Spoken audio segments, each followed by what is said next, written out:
Chris Bernal, na-hospital dahil sa oversupply ng breast milk. Hindi biro ang pagiging isang ina, at si Chris Bernal mismo ang makakapagpatunay nito. Sa isang panayam, inamin ng aktres na itinakbo siya sa ospital matapos makaranas ng matinding breast inflammation dahil sa oversupply ng kanyang breast milk.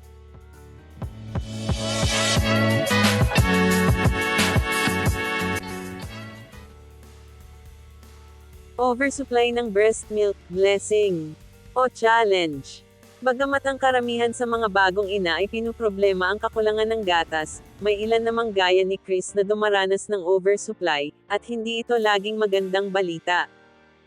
Pero imbes na itapon ang kanyang sobrang gatas, pinili ni Chris na i-donate ito sa mga nangangailangang sanggol.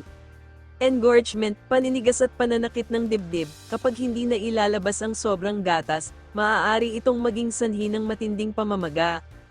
Mastitis, infection sa breast tissue, isa ito sa pinakamadalas na dahilan ng pagkaka-ospital ng breastfeeding moms.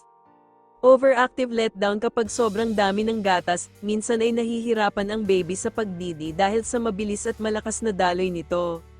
Sa kaso ni Chris, mukhang umabot sa matinding pamamaga at sakit ang kanyang oversupply, dahilan para kailanganin niyang magpatingin sa ospital.